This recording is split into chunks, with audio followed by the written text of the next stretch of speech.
Mesdames et messieurs, bonjour. Ravi de vous retrouver à nouveau dans Débat politique, votre émission hebdomadaire diffusée chaque samedi de 13 h à 14 h. Ce samedi 8 novembre 2025, nous allons aborder une question d'actualité, une question cruciale, une question bien sûr à nos frontières, la récente résolution du Conseil de sécurité de l'ONU sur le Sahara occidental. La résolution 2797, adoptée le 31 octobre dernier, n'entérine pas la souveraineté marocaine comme unique option. Le principe du droit à l'autodétermination demeure explicitement mentionné.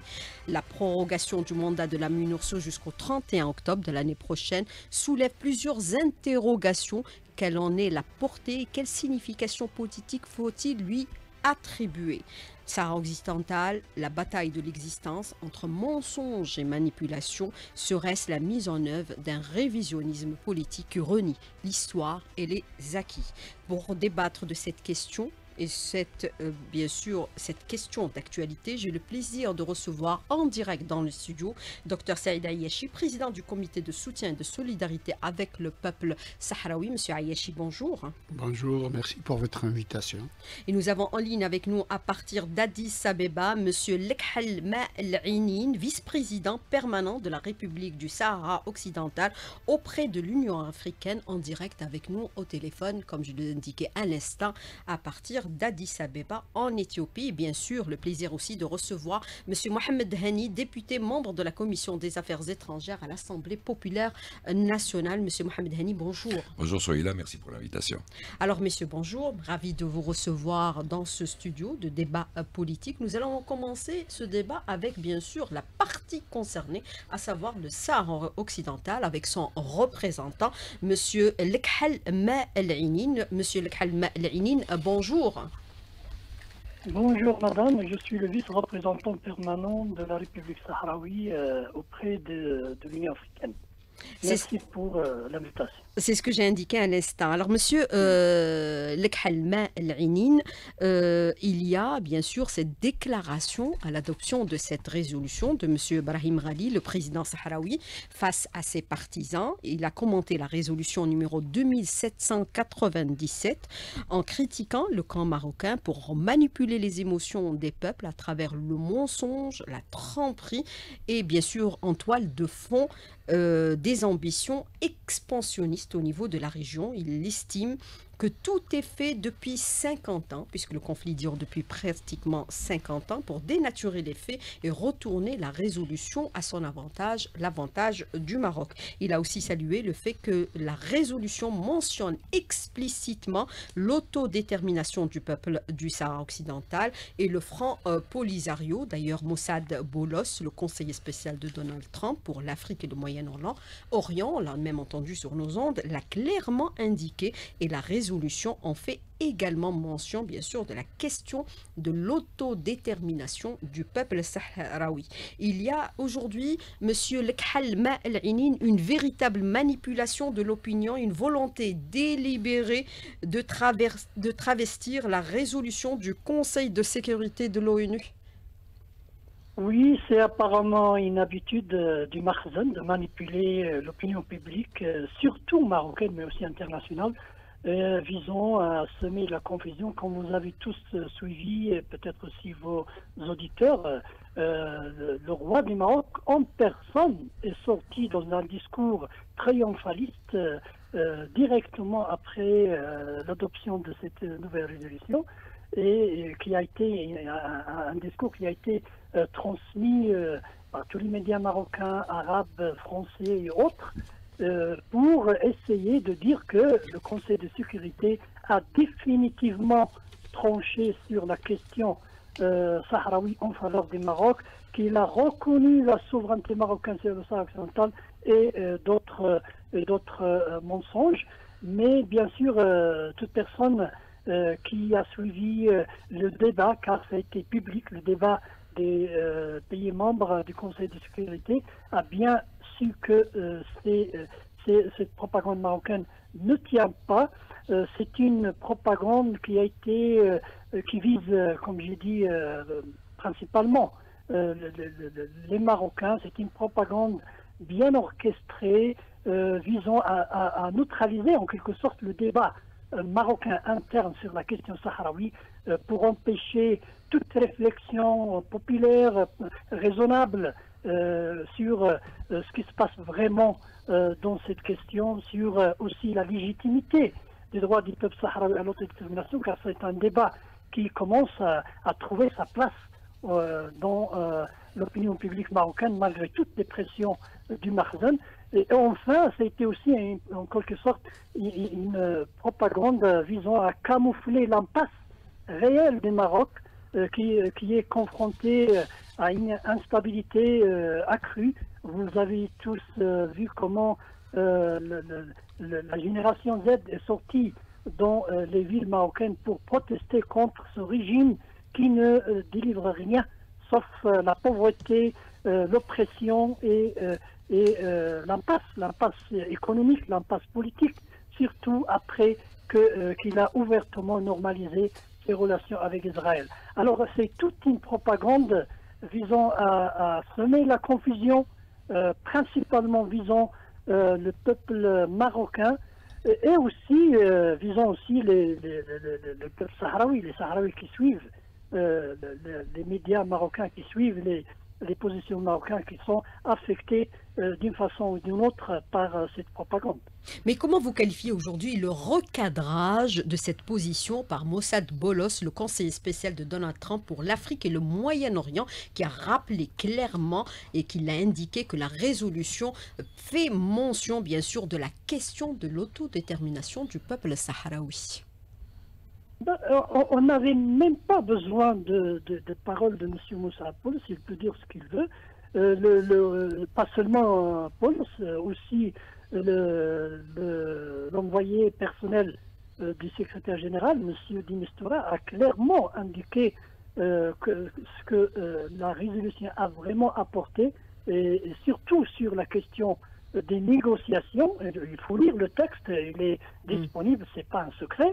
Le texte dit noir sur blanc que les deux parties au conflit doivent entrer dans une négociation, des négociations directes pour discuter de l'autonomie, de la proposition marocaine d'autonomie, mais aussi d'autres propositions qui peuvent contredire ou bien contrebalancer cette proposition marocaine. La résolution aussi a clairement indiqué que toute solution émanant de ces négociations doit respecter le droit des peuples sahraouis à l'autodétermination. C'est écrit noir sur blanc, et surtout qu'ils doivent aussi être respectueuses de la légalité internationale, surtout des principes de la Charte des Nations Unies. Je crois que c'est très clair qu'on ne peut pas parler, par exemple, d'une proposition seule et unique d'autonomie, car le Maroc ne détient pas la souveraineté sur le Sahara occidental pour que le Conseil peut préconiser cette autonomie comme seule solution. D'ailleurs, il y a une question très très intéressante et très importante que vos auditeurs doivent comprendre, c'est que le Conseil de sécurité et tous ces pays, les États-Unis d'Amérique, la France et les autres, ne détient ni le mandat, ni la compétence juridique pour attribuer ou retirer la souveraineté d'un territoire non autonome, ni d'un État, parce que ce n'est pas seulement la question du Sahara occidental ici qui est touchée. Si le Conseil de sécurité et ces pays, surtout les permanents, touchent au principe de souveraineté ou au principe de l'autodétermination, alors on ouvre tous les conflits du monde sur l'impasse, sur le chaos. Ce pouvoir de donner, ce pouvoir d'autorité et de souveraineté sur le territoire sahraoui, sur tous les territoires, sur tous les pays, ça appartient exclusivement au peuple concerné. Ici, au peuple sahraoui, conformément au droit international, à la Charte des Nations Unies, mais aussi à l'opinion juridique de la Cour de justice qui a tranché cette question depuis 1975. Alors il faut toujours maintenir cette question en avant quand on parle de ces résolutions et des droits des peuples à l'autodétermination. Mais est-ce qu'on peut considérer, monsieur Lekhal Ma'al-Ainin, que la copie originale qui a été présentée par les Marocains a été modifiée grâce, bien sûr, aux efforts diplomatiques des pays qui veulent assurer la souveraineté, bien sûr, du peuple sahraoui pour l'autodétermination? Totalement vrai, car le draft 0, comme il l'appelle, a été catastrophique sur toutes les volets. Il a été, si vous voulez, écrit en quelque sorte à Rabat ou bien à Paris, parce qu'il ne contenait aucune mention de droit des peuples sahraouis à l'autodétermination. Il parlait de la proposition marocaine comme seule solution possible, fiable comme ils disent. Je ne sais pas comment, parce que elle ne tient pas. Juridiquement, la proposition marocaine ne tient pas.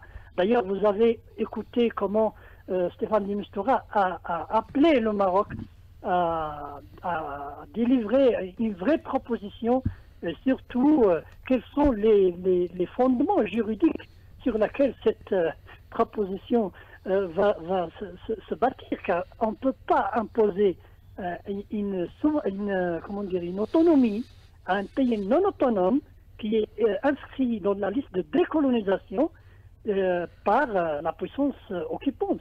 Ça ne tient pas juridiquement. Heureusement que l'Algérie était membre de ce Conseil.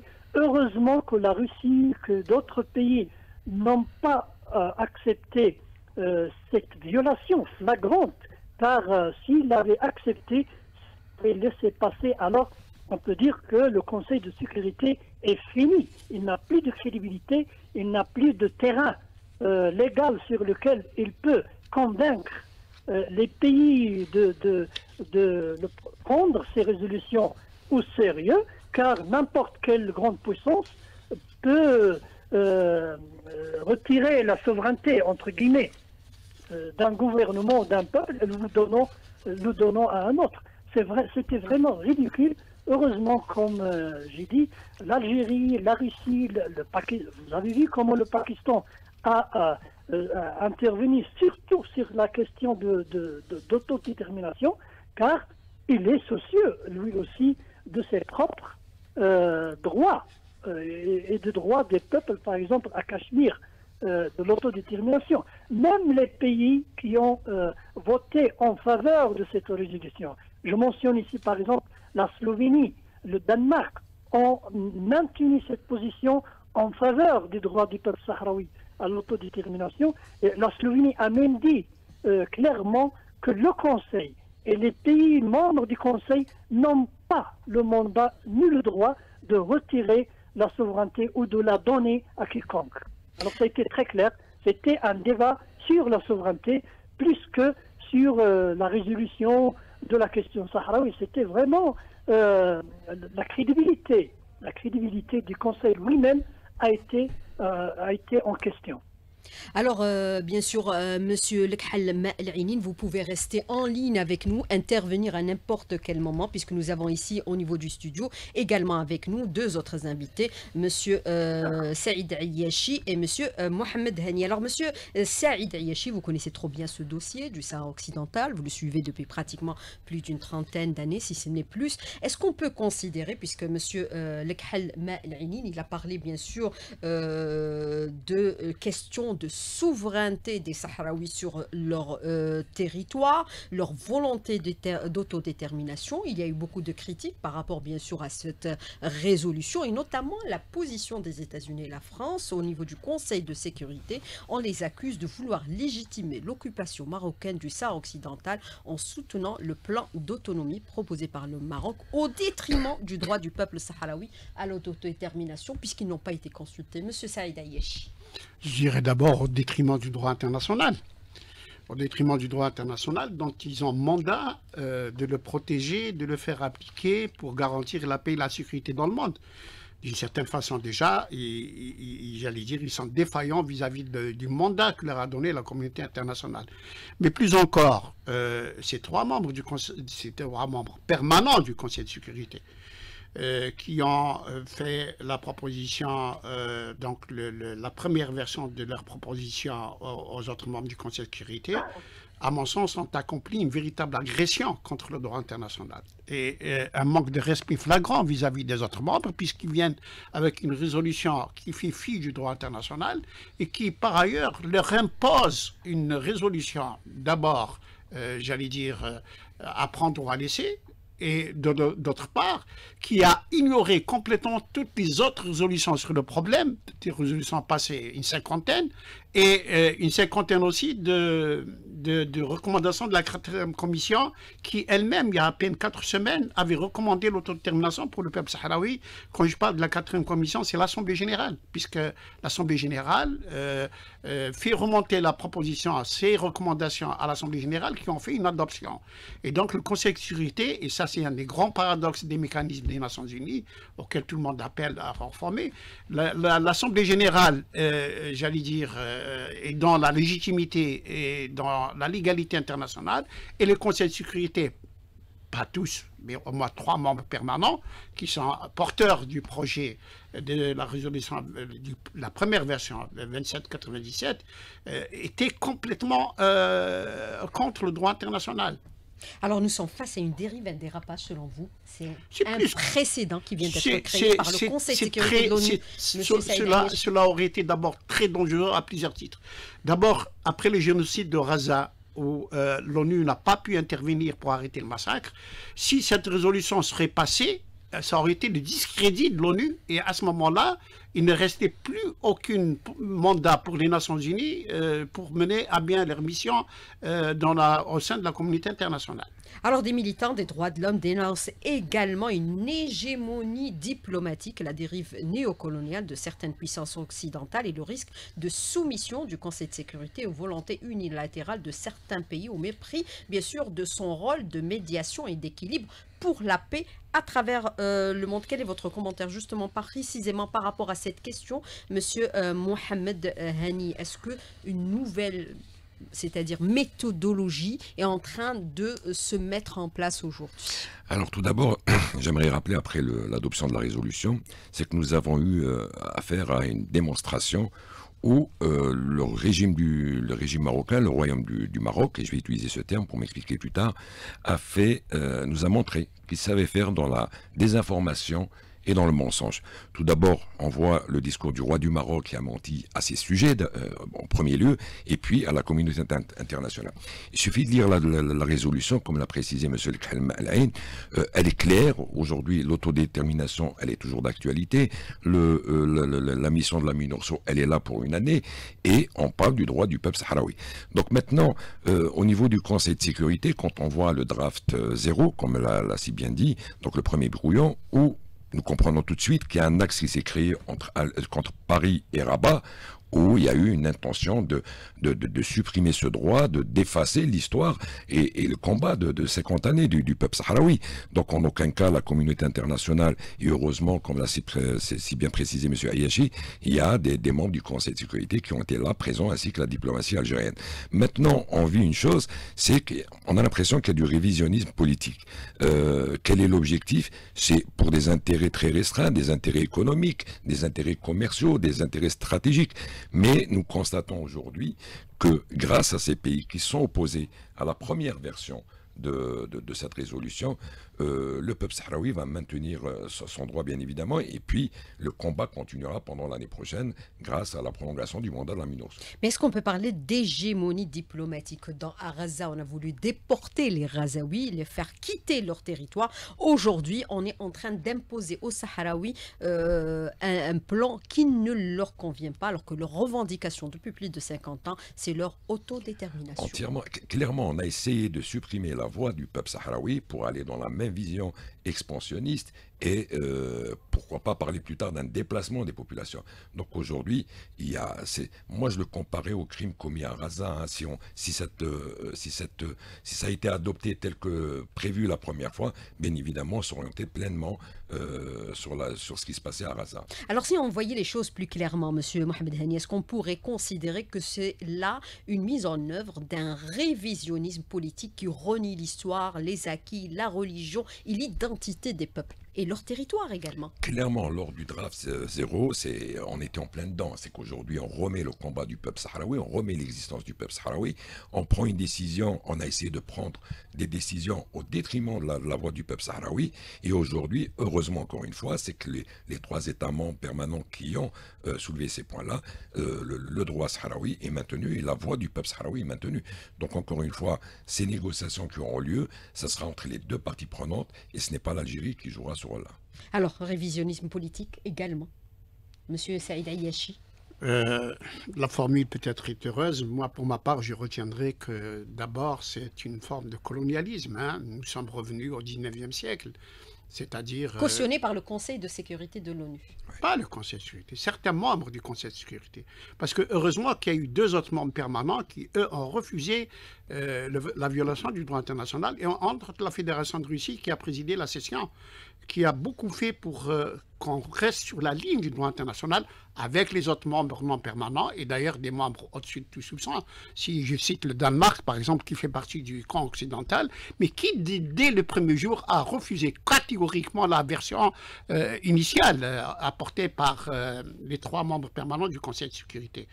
Je crois que la sagesse a prévalu, l'esprit de responsabilité a prévalu de certains membres devant l'irresponsabilité de 3 membres permanents du Conseil de sécurité qui étaient à 2 doigts de nous entraîner dans une aventure malheureuse pour le droit international et qui aurait à ce moment-là changé les paradigmes de gestion des relations internationales. Évidemment, si l'on revient à notre sujet,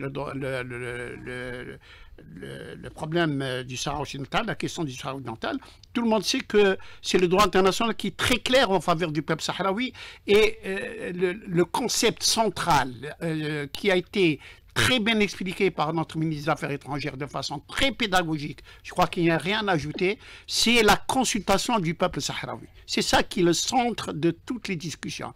Il faut revenir à la consultation du peuple sahraoui et cela ne peut se faire qu'à travers un référendum. Tous les peuples colonisés ont trouvé ont pu choisir librement leur destin à travers un référendum de termination. Or, la première version venait pour imposer l'autonomie sans référendum, c'est ça le problème, et d'une certaine façon, et ignorer le droit du peuple sahraoui à être consulté, à être comme alors que toutes les juridictions internationales l'ont recommandé et toutes les résolutions passées du Conseil de sécurité l'ont évoqué. Aujourd'hui, il y a eu 10 ans que ça a été une session très houleuse, où il y a eu de profondes divergences, avec des risques même de fracture entre les membres du Conseil de sécurité, parce qu'il fallait ramener les promoteurs de la première version vers une responsabilité vis-à-vis du droit international, et donc la consultation du peuple sahraoui par un référendum. Il fallait réintroduire le concept de l'autodétermination au bénéfice du peuple sahraoui, et le complot, parce qu'il y a eu complot, c'était de démanteler la MINURSO. C'était d'une certaine façon de discréditer la MINURSO en lui donnant 3 mois seulement, puis lui enlever l'émission. C'est-à-dire, dans termes, on allait donner un coup fatal au processus de l'ONU. C'est-à-dire, encore une fois, on allait dessaisir l'ONU du dossier du Sahara occidental pour après, je ne sais pas, le gérer dans un club fermé. Et ça, c'était très important. Il y a eu cette réaction salutaire des membres du Conseil de sécurité, du président de séance qui est la Fédération de Russie, l'esprit de responsabilité d'un autre membre permanent qui est la Chine, pour qu'on revienne sur le truc. Et évidemment, notre diplomatie a beaucoup travaillé dans les coulisses pour alerter sur le danger qui menaçait la communauté internationale d'être éloigné du droit international et qui aurait créé un précédent dangereux, une jurisprudence malheureuse dans les relations internationales. Alors vous parlez de complot, monsieur Saïd Ayachi. Qui sont les instigateurs de ce complot? Les États-Unis d'Amérique, la France, la Grande-Bretagne en première ligne, et le régime du Marzen qui était porteur qui était l'intéressé, le concerné du projet, avec 2 autres pays, entre autres l'entité sioniste et les Émirats arabes unis, qui ont sorti leur chéquier pour pouvoir, pensait-il, acheter certaines consciences pour le vote. Alors, monsieur, bien sûr, Lekhal Ma'al-Ainin, vous êtes toujours en ligne avec nous à partir d'Addis Abeba.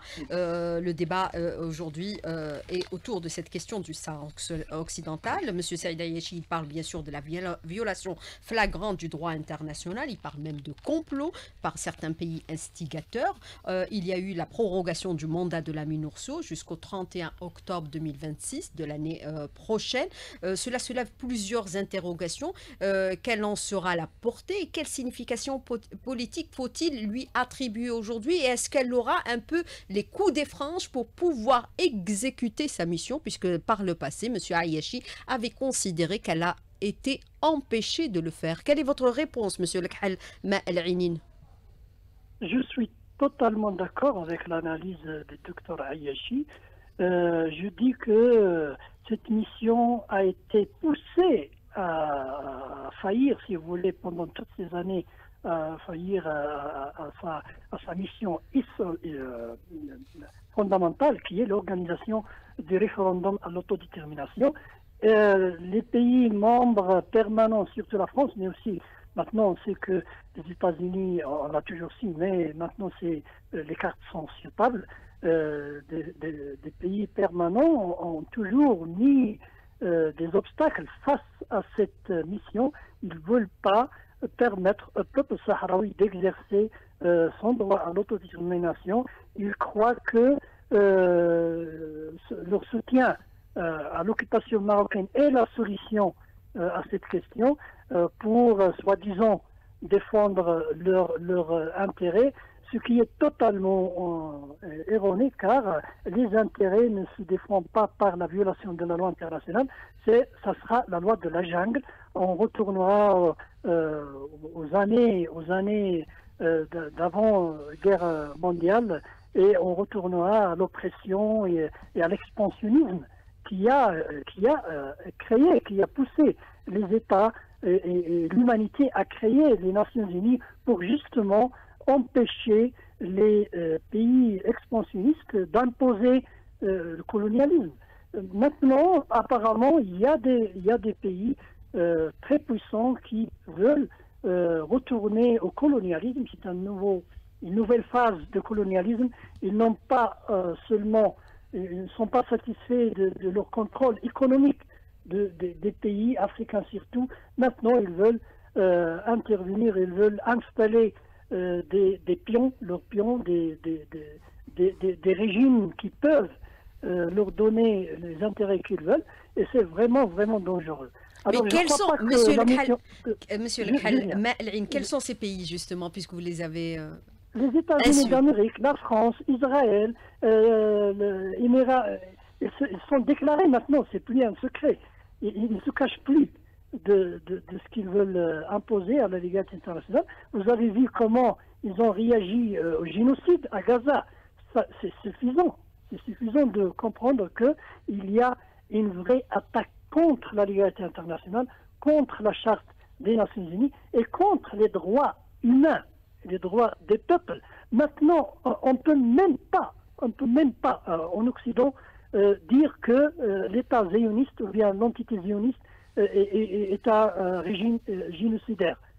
On peut perdre sa vie, on peut perdre sa carrière, et vous avez vu comment ils réagissent à toute personne qui a le courage de critiquer Israël. C'est la même question. Le Maroc veut jouer le rôle d'une petite Israël en Afrique du Nord.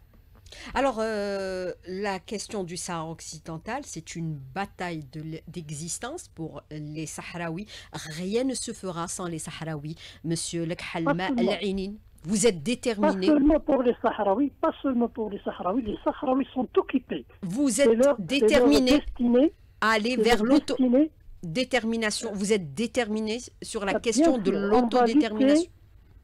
On va lutter et résister jusqu'à ce qu'on impose notre volonté de nous libérer. Mais ce n'est pas seulement le peuple sahraoui qui est sous l'attaque, il faut très bien comprendre ça. C'est le droit à l'autodétermination de tous les peuples. Mais résister, jusqu'où pouvez-vous aller, monsieur Lekhal Ma'al-Ainin? Je vous pose la question directement. c'est une question existentielle auquel tous les pays qui ont résisté à l'occupation et le colonialisme ont dû répondre. On résiste jusqu'à ce qu'on atteigne le but final qui est l'indépendance du peuple sahraoui. Avec quels moyens, avec tous les moyens qu'on a entre les mains, on n'est pas seul dans cette bataille. On a des pays, des organisations, des peuples, même des peuples européens, et même aux États-Unis d'Amérique. On a un soutien populaire face à un soutien, si vous voulez, gouvernemental qui est donné par ces pays occidentaux au Maroc. Mais quels sont les moyens dont vous disposez? Vous dites on a des moyens entre les mains. Vous parlez des moyens exclusivement diplomatiques ou vous allez déployer d'autres moyens également, Monsieur Lekhalma El-Ainin? La légalité internationale donne au peuple colonisé le droit de lutter avec tous les moyens légitimes, soit la lutte armée, la lutte pacifique, par la sensibilisation de l'opinion publique, faire des pressions sur ces gouvernements, ces mêmes gouvernements qui soutiennent le Maroc, en France, que ce soit en Espagne, on a oublié de parler de l'Espagne aussi, aux États-Unis d'Amérique.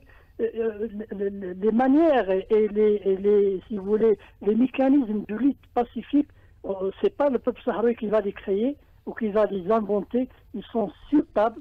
On a toujours utilisé ces moyens, on a réussi à faire adopter des positions positives pour notre lutte de pays, même aux États-Unis d'Amérique, pendant des années. Maintenant, c'est une nouvelle attaque qui est apparemment orchestrée par, comme a dit le docteur Ayashi, c'est un vrai complot international. Ces acteurs sont très bien définis.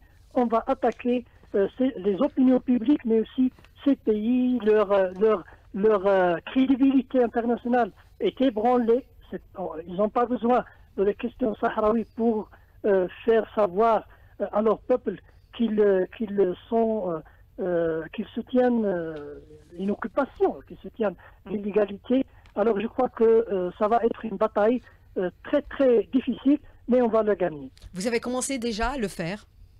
Bien sûr, on n'a jamais arrêté. Vous avez peut-être suivi hier ou avant-hier les représentants du Front Polisario au Parlement suédois. Il y a d'autres activités qui vont être organisées, d'autres contacts, d'autres campagnes aussi médiatiques, mais aussi politiques, avec des partis politiques et avec des sociétés, la société civile des pays européens surtout. Alors, Monsieur Mohamed Hani, je vous pose cette question. Est-ce qu'on peut considérer que cette résolution 2797 crée un précédent, légitime le néocolonialisme et également l'expansionnisme du pays de l'Ouest?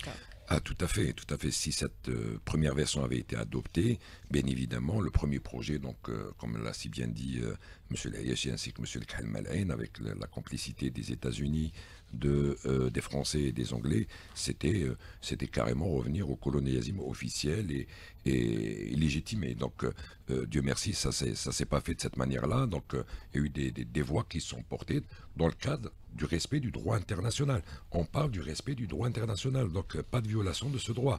Deuxième point, M. Lekhalma El-Ain a parlé du soutien populaire d'autres peuples, et c'est là où je dis le rôle du parlementaire. Le parlementaire a un rôle très important à faire, c'est de sensibiliser les homologues, pour ceux qui ne connaissent pas la cause, pour ceux qui pensent que c'est un conflit algéro-marocain, et là encore une fois on dit que nous ne sommes pas partie prenante, mais plutôt on défend un droit d'un peuple. Même si la volonté du Maroc d'impliquer directement systématiquement, c'est encore un fantasme marocain. Donc, encore une fois, on est là pour sensibiliser les homologues et leur expliquer qu'il s'agit du respect du droit international. Il y a un peuple qui est le peuple du Sahara occidental qui veut donner... il faut que sa voix soit portée pour s'exprimer et choisir son avenir. Encore une fois, c'est le respect du droit international. Alors, Monsieur Saïd Ayyachi, vous connaissez trop bien ce dossier. Vous avez suivi de très près la situation au niveau du Sahara occidental, également au niveau de Gaza, pendant bien sûr l'agression perpétrée par l'entité sioniste. Est-ce qu'on peut considérer qu'il pourrait y avoir une volonté également expansionniste de l'entité sioniste au niveau de notre région, puisqu'avec la normalisation de ces relations, le Maroc avec l'entité sioniste, certains considèrent qu'on veut installer le petit Israël au niveau de la région. Monsieur Saïd Ayyachi, quel est votre commentaire justement, précisément par rapport à cette question? Ce n'est pas l'entité sioniste qui veut faire une expansion au niveau du régime marocain, ce sont les États dont on parle, c'est-à-dire les nouveaux colonisateurs, les colonisateurs de notre époque, on les a cités tout à l'heure, dans une stratégie internationale à venir. Il ne faut pas qu'on soit naïf, il y a à la clé des intérêts économiques et des calculs géostratégiques très importants. Le grand match à venir, c'est entre les États-Unis d'Amérique, la Chine et la Fédération de Russie. Et pour ça, les choses se mettent en place. Et l'Afrique va être l'enjeu de ce grand match. Et pour cela, l'Occident a besoin, quand je dis l'Occident, le chef de file sont les États-Unis d'Amérique. Les États-Unis d'Amérique sont installés avec, encore une fois, la France et la Grande-Bretagne, historiquement d'abord. Ils ont installé l'entité sioniste au Moyen-Orient pour gérer le Proche et le Moyen-Orient. C'est fait, ils sont même arrivés jusqu'au génocide, à couvrir un génocide. Ils sont arrivés à couvrir honteusement un génocide. Mais ils l'ont fait. Et aujourd'hui, maintenant, ils sont en train de faire en sorte que le Royaume du Maroc soit le nouvel Israël pour l'Afrique du Nord et l'Afrique de l'Ouest, ou peut-être même toute l'Afrique, on ne sait jamais. C'est leur porte-avions dans la région. Et pour cela, nous avons assisté à une agression contre le droit international. Il faut aller que la politique expansionniste qui est défendue par l'entité sioniste au Moyen-Orient soit de la même façon défendue dans l'intérêt du Maroc, qui a une politique expansionniste clairement affichée. Le Sahara occidental, ce qu'ils appellent le Sahara oriental, depuis des lustres. Le Sahara oriental, ça implique quelle région exactement? Ça implique Béchar, Tindouf, voilà. Le truc, etc. Mais c'est public, on le sait, ils ne le cachent même pas. J'allais presque dire, ils sont en train de dire, après maintenant le Sahara occidental, ça va être le Sahara oriental. Et donc c'est une politique expansionniste. S'il fallait dire un mot, c'est dans les manuels scolaires, dans les écoles marocaines, il y a le Grand Maroc qui va jusqu'au fleuve Sénégal, au nord du Mali, qui implique l'ouest algérien et qui bien sûr avale le Sahara occidental. Donc tout ça, c'est une stratégie internationale parce que le capitalisme impérial veut absolument qu'il ait ses serviteurs dans les régions stratégiques que sont le Moyen-Orient où il y a le pétrole et l'Afrique qui est une terre vierge pleine de richesses. Donc le peuple sahraoui allait être sacrifié dans le projet dont on parle, la 2797. C'était un projet de sacrifier qu'il disparaisse le peuple sahraoui, parce qu'il y avait des calculs entre les grandes nations, parce qu'il y avait des calculs stratégiques et qu'il y avait une entreprise coloniale qui devait être le fruit de marchandage entre des États. Et donc, c'est pourquoi nous sommes appelés à une vigilance. Le complot a échoué grâce à l'esprit de responsabilité et à la vigilance de certains États. Nous sommes appelés à encore plus de vigilance maintenant. Parce que cette résolution, figurez-vous, ils ne vont pas l'abandonner comme ça. Et maintenant, il y a une chose véritable à dire, c'est que dans les résolutions passées, c'est l'autodétermination qui était mise en exergue et l'autonomie était évoquée de façon, j'allais dire, parcellaire. Cette résolution, pour la première fois, c'est l'autonomie qui est en exergue et l'autodétermination qui est en exergue. Et donc, il faut être très vigilant. Les manipulations sont à venir, l'amalgame est à venir, d'autres attaques sont à venir. Dans le cadre du dossier du Sahara occidental, l'ambassadeur Malaïnine l'a précisé au nom du peuple sahraoui, qui est déterminé plus que par le passé à se battre pour son indépendance, mais nous aussi. les peuples qui accompagnent le peuple sahraoui, les sociétés civiles qui sont pour la justice et la liberté, nous sommes appelés à être très, très, très vigilants pour, encore une fois, éviter tout un dérapage. Et je rappelle qu'il y a une conférence des comités de soutien à la fin du mois de novembre à Paris. Nous l'avons choisi Paris pour, d'une certaine façon, provoquer la France officielle, pour rappeler l'importance du droit international. Alors, bien sûr, il y a eu, par rapport à ce que déclare à l'instant M. Saïd Ayachi, être vigilant au niveau de notre région. Il y a eu la réunion tripartite qui a réuni, bien sûr, l'Algérie, la Tunisie et le Maroc au plus haut sommet, entre les ministres des Affaires étrangères. Quels sont les grands enjeux qui se dessinent au niveau de notre région? Est-ce qu'il faut être extrêmement vigilant après l'adoption de cette résolution 2797, puisque nous avons vu que tout le monde l'affirme aujourd'hui, à tous les niveaux, l'Algérie est visée. Monsieur Clairement. Mohamed Hani. Monsieur Ayachi a très bien expliqué. Aujourd'hui, il faut qu'il y ait une prise de conscience que ce dossier du Sahara occidental, Rabat aujourd'hui répond aux attentes de grandes puissances dans une visée expansionniste. Donc toute la région, c'est la stabilité dans la région, c'est la paix dans la région, et puis les frontières à sauvegarder, parce qu'aujourd'hui c'est un dossier très important. Donc cette dernière réunion, c'est un message très fort, c'est qu'aujourd'hui, et je vais le dire à M. Ayachi, les peuples d'Afrique du Nord et d'Afrique d'une manière générale, c'est pas les peuples du Moyen-Orient. Donc effectivement, l'entité sioniste a pu réaliser son objectif avec la complicité de certains États, mais aujourd'hui en Afrique du Nord, il y a quand même une force qui répond et qui est là pour sauvegarder un peu cette stabilité. C'est un combat qui va continuer, c'est pas ça sera encore plus dur après cette résolution, et c'est à nous, société civile, parlementaires, gouvernement, défendre le droit du peuple sahraoui, parce qu'il s'agit aussi de la sécurité algérienne. Alors, durant les années 90, M. Saïd Ayachi, c'était le terrorisme. Aujourd'hui, c'est le nouveau mode opératoire, c'est-à-dire le nouveau modus operandi, c'est-à-dire l'aspect diplomatique, ce qu'on appelle aujourd'hui le révisionnisme politique. Les choses changent. Même si le terrorisme demeure toujours. Je vous dirais, franchement, je ne suis pas très attaché au mot révisionnisme. Non, moi je dis la réalité. La réalité, c'est que nous sommes en face d'une entreprise. Le révisionnisme, c'est la remise en cause de tout, également de vos frontières, M. Saïd Ayachi. Les Marocains l'affichent clairement, comme je le disais, au niveau de l'école marocaine. Moi, je vais expliquer. On a vu même un opposant tunisien revendiquer une partie du territoire algérien. Moi, je vais essayer d'expliquer les choses de façon plus claire.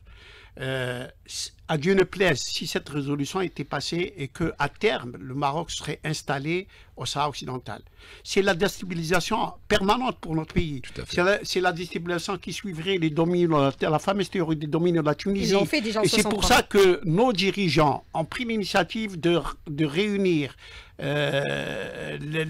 l'Algérie, la Tunisie et l'Égypte, parce qu'il y a danger à venir, dans un proche peut-être avenir à moyen terme, et parce que ce concert qui est en train de naître par le régime marocain à nos frontières ouest, si jamais le Maroc venait à s'installer au Sahara occidental, l'entreprise colonialiste continuerait par la déstabilisation, par la provocation, par l'occupation, si Dieu fait, mais surtout, et devrait arriver jusqu'en Libye. Voilà le ventre mou de notre région, ça va être la Libye, après le Sahara occidental. Le Mali également. La Libye, parce que les Libyens ont perdu l'indépendance de leurs décisions politiques. Il y a 14 pays qui sont en train de grenouiller au niveau de la Libye, et donc c'est les pays les plus faibles, les plus exposés. Et donc il faut absolument que les pays de l'Afrique du Nord jusqu'à l'Égypte soient vigilants et prennent les responsabilités pour qu'il n'y ait pas un autre drame au niveau de la Libye, une autre occupation. Remarquez que géographiquement, toute cette région est prise en étau entre l'État sioniste d'un côté, le régime marocain de l'autre, ils ont les mêmes maîtres, ils ont les mêmes protecteurs, et ils ont les mêmes objectifs, servir comme tête de pont pour la colonisation de l'Afrique. Alors, bien sûr, les Émirats arabes unis ne s'en cachent pas, c'est le cheval de Troie. En 63, c'était la guerre des sables, la volonté expansionniste, bien sûr, du Maroc en Algérie. La preuve, la déclaration du président de l'époque, Ben Bella Hagrouna. Est-ce que cette même volonté qui existait déjà en 63, bien avant l'indépendance également de l'Algérie, demeure? C'est la même feuille de route, en fait, hein, depuis longtemps. Elle n'a pas changé. Elle n'a pas changé. Là, aujourd'hui, il y a un constat, et je vais utiliser ce mot, il y a un concert qui s'appelle le régime marocain, et qui veut aujourd'hui, notre rôle, c'est d'empêcher les métastases, comme l'expliquait M. Layachi. On parle de métastases. Aujourd'hui, ils ont un plan qu'ils sont en train d'actionner, ils essayent du moins de l'actionner, avec l'alliance de certaines forces, et à leur tête l'entité sioniste, les Émirats arabes unis. Paris d'un côté, Londres d'un côté, pour des intérêts économiques et stratégiques. Donc aujourd'hui, notre combat, c'est pour avoir la paix et la stabilité dans la région, et empêcher ces métastases de toucher, comme l'a si bien précisé Saïd, la Libye. Mais qui quand est un pays riche. vous parlez de la métastase, est-ce que cette métastase, c'est-à-dire c'est prolongé vers d'autres pays? Il y a le Mali également. Il y a le nord du Mali, il y a le nord du Niger. Donc là où il y a des richesses, en fait, il y a un plan aujourd'hui, je le dis encore une fois. C'est pas pour rien que les Russes sont là-bas. Tout à fait, tout à fait. Pour Donc, contenir cette avancée. Exactement, c'est pour Si empêcher vous cette me avancée. La permettez- bataille a C'est pour ça, commencé déjà. on est en plein milieu d'une bataille mondiale entre sûr. deux parties, pour ne pas dire trois parties. Ça, c'est la Mais grande aujourd'hui, stratégie. Hein. Exactement, La stratégie exactement. Si vous me planétaire. La permettez, stratégie locale, c'est le Sahara occidental. C'est le point de passage. Mais en fait. ça le nous point de ramène, M. Ayachi, pratiquement aux positions de l'Algérie durant les années 60-70, le front du refus. C'est autre chose. Puisque tous ces Non, pays ont ça été peut procéder de la démantelés. même philosophie Oui. Mais ces géopolitique. pays ont été démantelés. Mais c'était ben oui, à ce moment-là, on revient à la distribution des rôles. C'était le rôle de l'entité sioniste avec le projet du Grand Israël. Aujourd'hui, nous sommes dans un projet plus vaste encore, qui ne concerne pas que le Moyen-Orient. Rappelez-vous, sous George Bush, fils, le grand Moyen-Orient, c'était ça. Soutenir Israël, le développer, etc. Pour les sionistes politiques, pour le sionisme politique, c'est le Grand Israël, mais pour les États-Unis d'Amérique, c'est toutes les richesses du Moyen-Orient se trouvant au pays des Arabes. Et aujourd'hui, avec le régime marocain, c'est installer un autre Israël qui, lui, doit permettre de prendre toutes les énergies, toute l'énergie qu'il y a en Algérie, en Libye et au sud de l'Afrique, enfin au sud de l'Afrique du Nord. Et évidemment, c'est un projet où il faudra des serviteurs, où il faudra des gens sur le terrain. C'est l'État d'Israël et c'est le Royaume du Maroc. Il y a beaucoup de richesses au niveau de cette région, Monsieur Saïd Ayachi, si on devait se tenir juste à notre pays, beaucoup de richesses, les terres rares, le pétrole, le gaz, le phosphate, et également les voies maritimes, puisque le grand enjeu, c'est aussi les voies maritimes. Et comment vous pensez qu'un pays puisse devenir puissant et hégémonique si ce n'est pas les richesses? C'est les richesses qu'ils visent, bien entendu. C'était le principe de la France en Algérie. La Chine a acheté depuis déjà à peu près 20 ans ou 25 ans des terres rares en Afrique.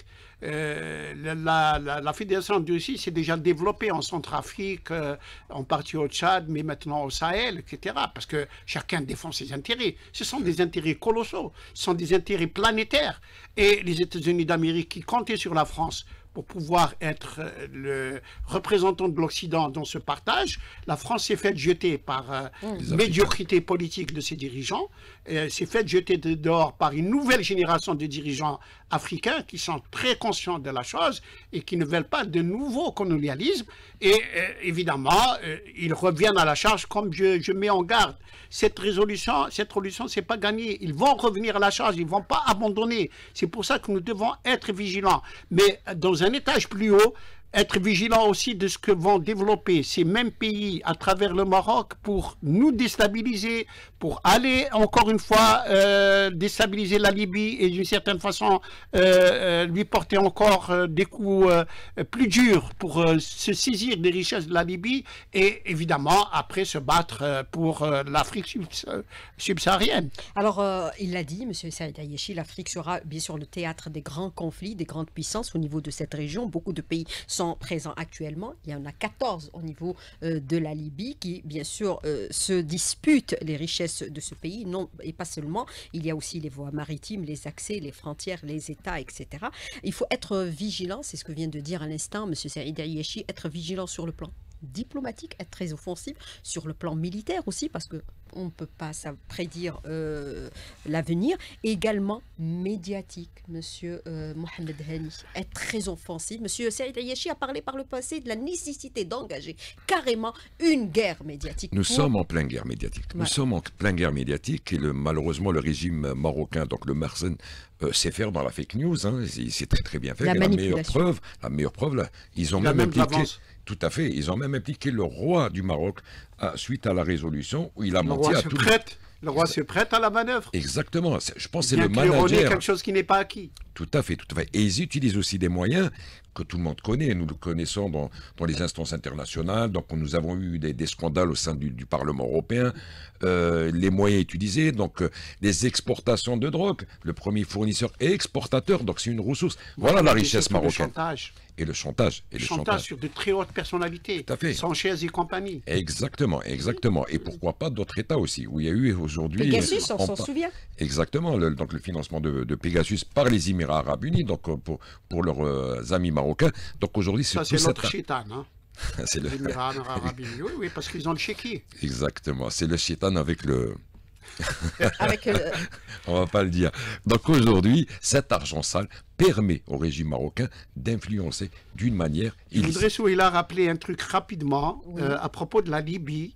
Comme quoi, d'abord, que l'Algérie est crainte pour l'efficacité de sa diplomatie. À 2 reprises, les États-Unis d'Amérique, pour ne pas voir leurs projets contrariés, a refusé la nomination d'un diplomate algérien comme représentant de l'ONU dans le dossier libyen. M. Amamara et M. Bokadoum.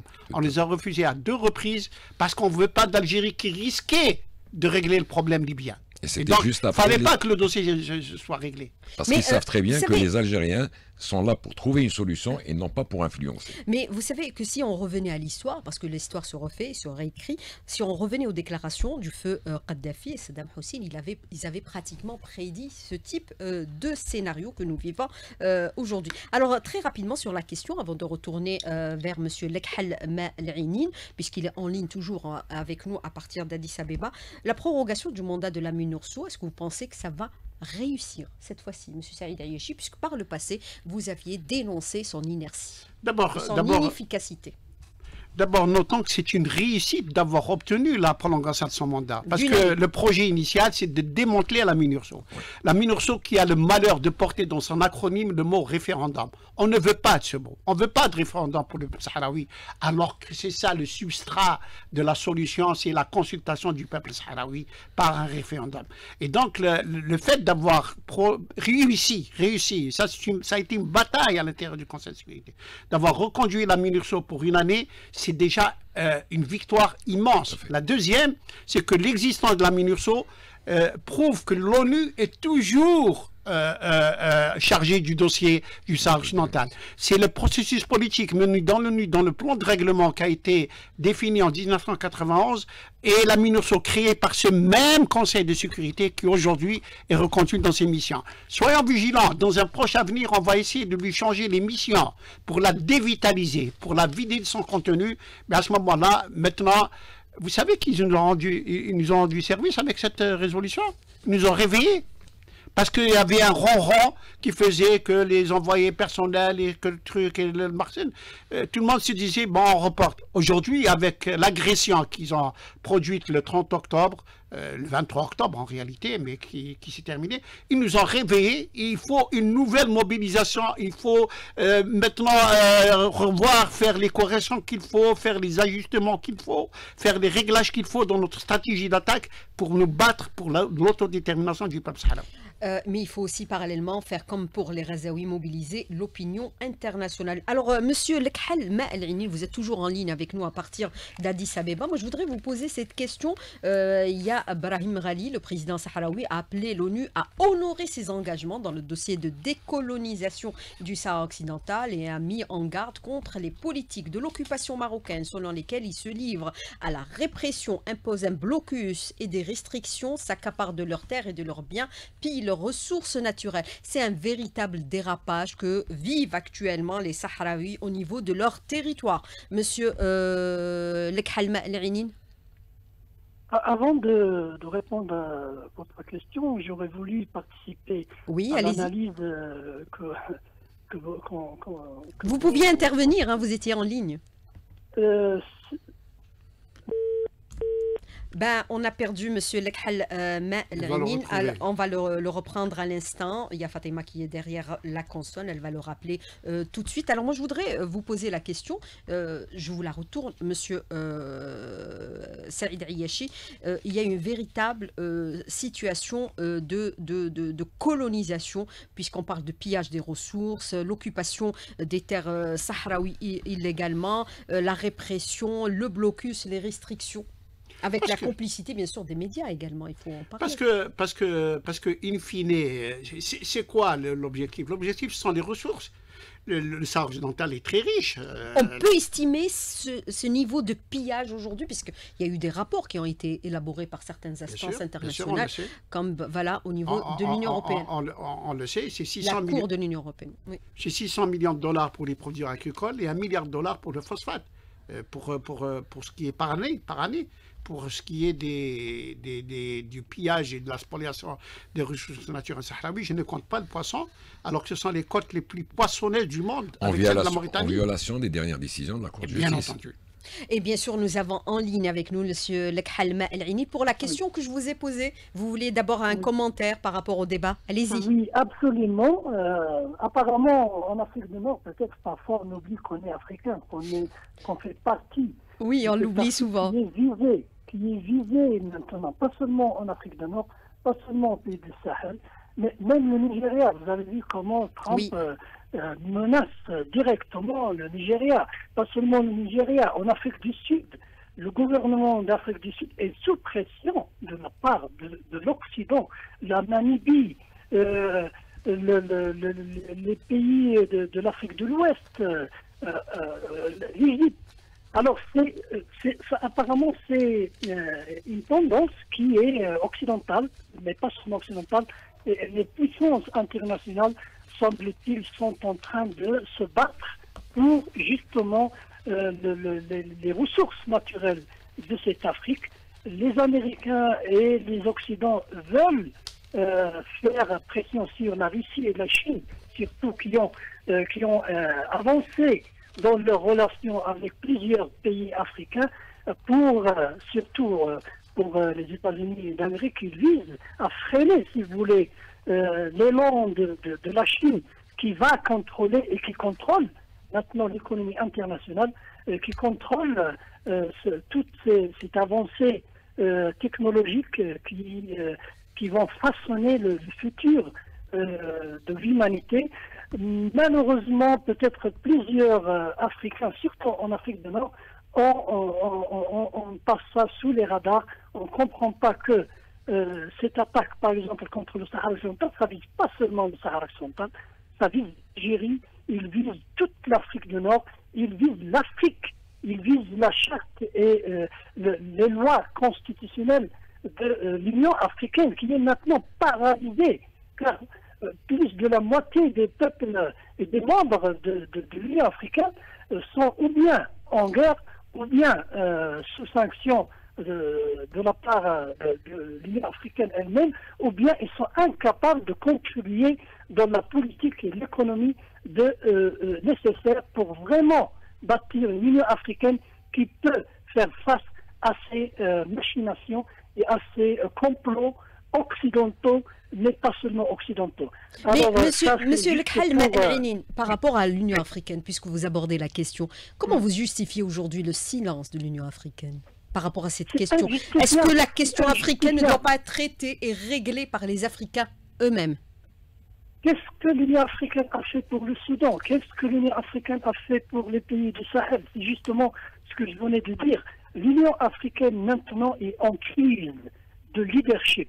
Elle est en crise de vision. Elle n'a pas les moyens, ou bien personne ne veut lui donner les moyens pour qu'elle exerce vraiment cette leadership africain de l'Union, de la vision de l'Union africaine qui a été comment dire, fondée par les pères fondateurs de l'OIA.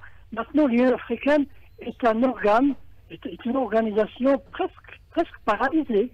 Il n'a même pas il n'a même pas la possibilité de participer à la solution de ses propres, des problèmes de ses propres membres. Comme j'ai dit, au Soudan, que ce soit au Mali, que ce soit au Burkina et dans d'autres pays. Au Sahara occidental, c'est encore pire. Depuis que le Maroc a rejoint l'Union africaine en 2017, c'est la paralysie totale. Monsieur Lekhalm Al-Rin, je vous remercie beaucoup infiniment d'avoir participé à ce débat. Je remercie également les deux autres intervenants ici présents au niveau du studio. Dr Saïd Ayeshi, président du comité de soutien et de solidarité avec le peuple sahraoui, et Mohamed Hani, député membre de la commission des affaires étrangères au niveau de l'Assemblée populaire nationale. Mesdames, Messieurs, merci de nous avoir suivis. Merci de nous avoir prêté attention. Je vous retrouve samedi prochain.